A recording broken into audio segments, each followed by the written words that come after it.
Radhe Radhe guys. তো আজকে তোমাদের সাথে আমি একটা ইউনিক রেসিপি শেয়ার করব, যেটার নাম হচ্ছে ক্যারামেল পায়েস, যেটা আমি 2-3 দিন আগে বাড়িতে বানিয়েছিলাম। তো রেসিপিটার জন্য প্রথমে আমি কড়াইয়ে কিছুটা জল দিয়ে দিয়েছি এবং 100 গ্রামের মতো চিনি আতপ চাল ধুয়ে জলটা গরম হওয়ার পরে কড়াইয়ে দিয়ে দিয়েছি। এবার আমি এটাকে ঢেকে দিব, কারণ চালটা সিদ্ধ হতে হবে। তো ঢেকে দেওয়ার কিছুক্ষণ পর আমি সেটাকে উঠিয়ে দেখলাম যে ভাতের চালটা ভালো মতো সিদ্ধ হয়েছে কিনা। তোমরা একবার চেক করে নেবা যে ভালো মতো সিদ্ধ হয়েছে কিনা। তো দেখলাম যে না, ভালো মতো সিদ্ধ হয়ে গেছে।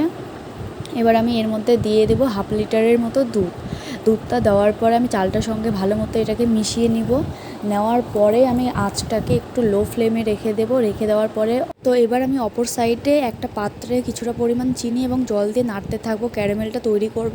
তো তোমরা পায়েসের তুলনায় ক্যারামেল তৈরি করার সময় চিনিটা অল্প নেবে, যাতে পরে কম হলে দিতে পারো, আর বেশি হলে কিন্তু কিচ্ছু করতে পারবে না।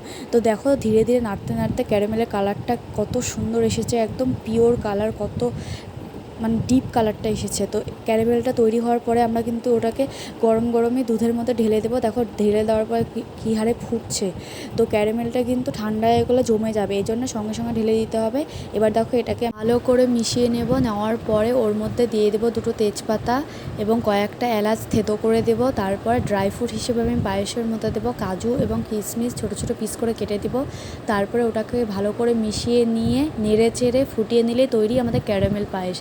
ক্যারামেল পায়েসটা কালারটা জাস্ট খেজুরের গুড়ের পায়েসের যে কালারটা হয় ওরকম এসেছে ক্যারামেলের জন্য।